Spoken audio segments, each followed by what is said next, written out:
Hey ladies, it's GoCoachT. Just wanted to encourage you on today. I promised that I was going to do a video, and I typically don't do videos on my phone, so I can't really tell if this is recording correctly. So if you guys can see me, if you wouldn't mind just liking it to let me know that you're on. But in the meantime, I'm gonna go ahead and spread this love and share this word so that I can move on. Listen, I have been sharing so much content on TikTok, Instagram, and YouTube. That's the reason why you haven't seen me too much on Facebook. But you guys are still my heart. Everything started with Women of Strength. You know, we used to be Womentrepreneur. For 9 years, I had the name Womentrepreneur, which is Woman Entrepreneur, because that's what some of us are, but that's not what all of us are. All of us are women of strength. Some of us are women entrepreneurs. And so I want to speak to the women of strength in this group. And the reason why I named it, when I changed the name to Women of Strength, is because that is the number one thing that we all have, that we all can share, is our strength. I'm strong in some areas that you may be weak, and you're strong in some areas that I may be weak. So all I want to do is be an encouragement to you and let you know that it is somebody out here that cares for you just as much as you care for you. Why? I'm just going to be flat, butt naked honest with you. Because a lot of times the things that we need the most are the things that we give out because we're not receiving. So if you need love, share love. If you need encouragement, share encouragement. If you need money, share money. And it's like, wait a minute. How can sharing money get me money? Well, if you're a Christian, then I know you read the Bible. And Luke 6:38 says, give, and it shall be given unto you. Good measure, pressed down, shaken together, and running over, shall men give into your bosom. And with the same the same measure that you measure out, that's how you're going to be met. So with that being said, just using that as an example, if you are lacking something, then that clearly is what you should be giving. So I want to start first and foremost with the encouragement of yourself. Self-love is not selfishness. I have been called selfish my whole life, and I used to fight it, and I used to rebuke it, and I felt bad about it, but now I don't care. You call me whatever you want to call me because you ain't going to call it to my face, so it don't matter anyway, right? In most cases, they don't. But what if they do? You know, we're living in a time where people are bold. And the Karens of the world and the white sheets of the world still feel like they can say and do whatever they want. We had a lot of people coming at us. And this is really the assassination of the black man and the silencing of the colored woman. And that doesn't mean you're black. That don't mean you're Asian. That don't mean you're Mexican. That's just a woman of color. So when people are trying to silence you and assassinate you, what are you doing about it? Are you mad? Are you sad? Are you frustrated? Are you irritated? Are you broke, busted, and disgusted and can't be trusted, waiting on your stimmy, just being quiet just so you can get your check? Or are you out here grinding, starting your business, writing your book, doing what it is that you need to be doing so you won't be shook? Don't let them shake you. They didn't make you. Don't let them break you. Regardless of the fact, they can't take you. And regardless of whatever it is that you're going through, just remember, whatever it is that you need the most, that's what you should be giving out. Because the power to perform is already on the inside of you, woman of strength. But if everything around you is making you feel like you are weak, making you feel like you are backed down, making you feel like that you were caved in and quit, then clearly you are not operating at your best. We can't walk around in this fog where we close our eyes and we cover our ears and we put our head down. And if we just be like Seeley, and if we just pray, and in the sweet by and by, we know that God is going to see us through and make a way. Yeah, I agree. God is going to see us through and he is going to make a way. But that don't mean you got to be broken in order for that to happen. You can stand firm in your position. You can be strong. You can still say your affirmations every day and stand firm in your position. You don't have to cave in and quit. You don't have to back down. You don't have to take all different types of things off of people. You stand firm in your position and be who you are. You are anointed and appointed. You are blessed, saved, and sanctified. You are protected, healed, and delivered. God broke the mold when he made you. You are not weak. You are strong. And you are surrounded by strong women. If not just in this group, in your life. Your mother, your sister, your cousins, your co-workers. I'm sure there are strong women all around you. And if you can't think of one strong woman, you are listening to my voice right now. Message me. Let's talk. Because whatever it is that is hurting you and holding you down, it doesn't have to. I've been telling you ladies about these books that I've been writing. Man, I'm not writing these books just for me. I already know what I know. I'm doing this for you. The Waiting Room. Striving and surviving in your waiting rooms of life. 8 steps to your dream life. Message me. I will email it to you. Just because I want to see you win. I want to see you well.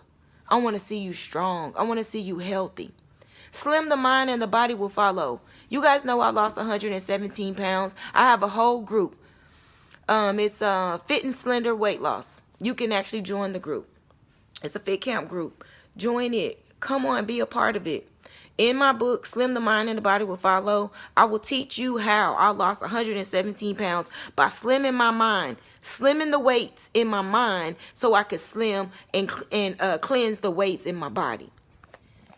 For the ladies that have been through so much trauma that you can't see straight, you can't think straight, and you definitely, I'm not trying to trust a man, you need some patchwork. That's where we go through and we master our emotions. And that's the name of the book, is Patchwork, where we are learning how to master our emotions by going through and patching up all the emotional traumas that we've been through.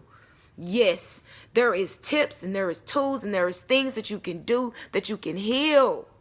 You don't have to stay like this. You don't have to be bitter. You can be better. You don't have to be struggling. You can be strong. You don't have to be down. You can be up. Whatever it is that's going on in your life that's making you feel like that you are losing it, or you are down, or you can't be all that you can be, I'm extending myself to you. Message me. I'm not all that, but I'm kind of a big deal. And I've been life coaching for 18 years, so I kind of know what I'm talking about. Now let's go a little bit deeper. You've been cheated on. You've been abused. You've been misused. You've been molested. You have been fired. You have been held back from positions that are rightfully yours. Sing to me, choir.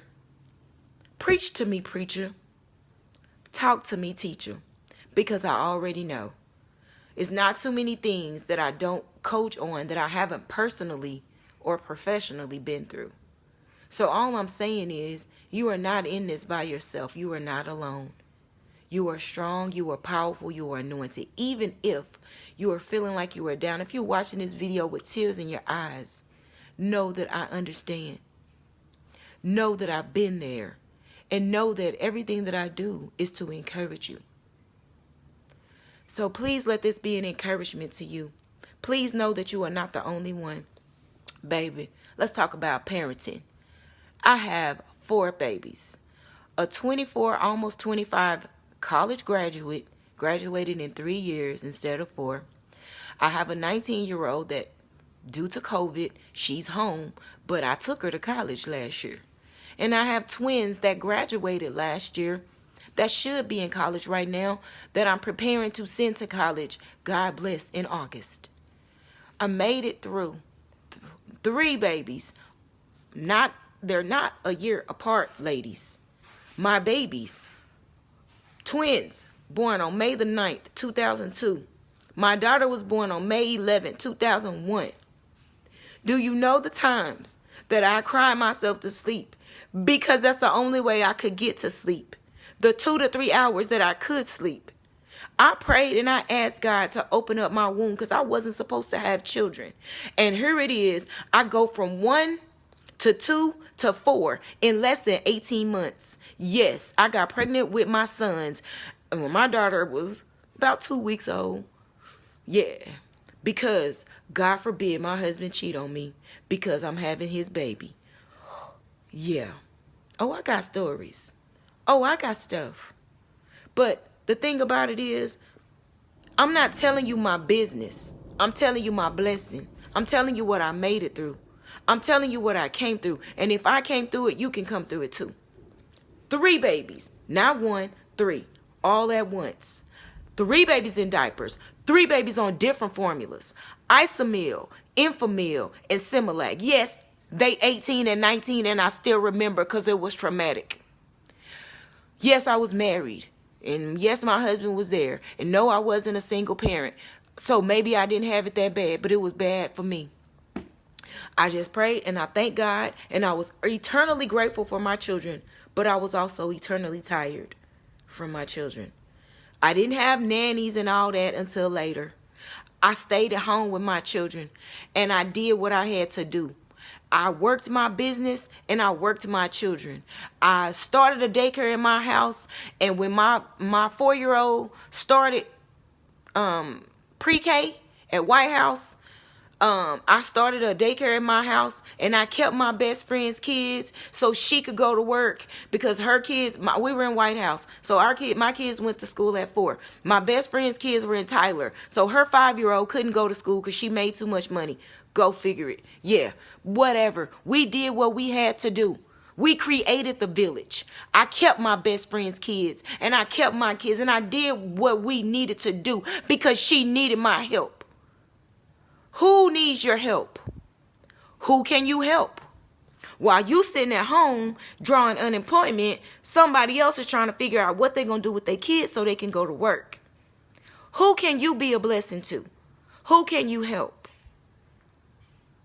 A lot of times, if you are struggling, I can tell you some things that can help you, but the number one thing that I can say right now is if you are struggling, the best thing you can do is help somebody else, because if you're struggling, they're struggling too.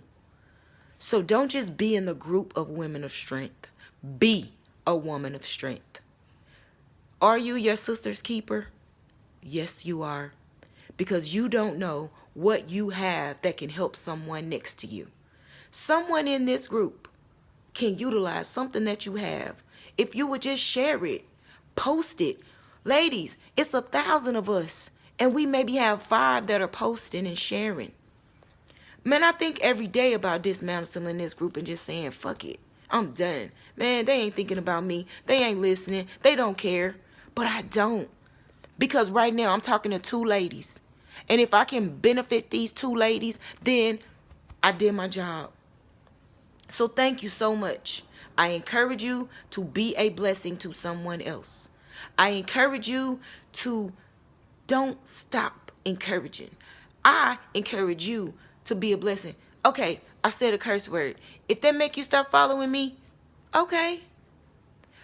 At the end of the day, we got to stop judging people on stuff that are minute issues. It is. When Jesus was on this earth, do you think that he was running up in church, worried about who was there on time? Do you think that he was out here with the people that needed him the most? We got to care about more than just what is in our comfort zone. Because comfort is not what's going to make it to heaven. Comfort is not what's going to make you a millionaire. And comfort is not what's going to keep your man laying next to you. Let's talk about it. We're going to have to get out of our comfort zone. We're going to have to do some stuff that we are not accustomed to doing. And we are going to have to step outside of the things that make us feel the warm and fuzzy. Because helping people is not always easy. Loving people is not always easy. And being your sister's keeper is not always going to fit into your schedule or be comfortable. But sometimes it's when you're uncomfortable that you are being used the most.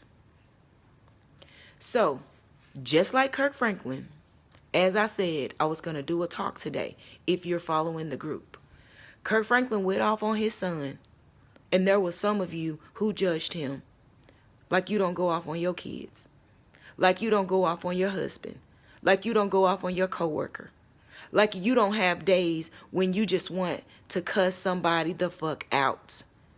guess what? It's healing and it's freeing when you put down all of these guards and just be yourself. I was never a cursor. I was a good Christian. I did everything I was supposed to do. And it didn't put no more money in my bank account. And it didn't help my kids grow up no faster. And it didn't help my husband stop being himself. So, take off the mask. Be transparent. Be honest with yourself if you're not going to be honest with nobody else. And stop with this fake shit. And be real. If for nobody else, for yourself. Because when you stand before God, you're not going to be able to put up this goody two-shoes act in front like you got it all together. You're going to have to put up the butt-naked truth and be honest. And all I'm saying is that's exactly what I'm doing. Join me, women of strength. Be strong, share, encourage, and love.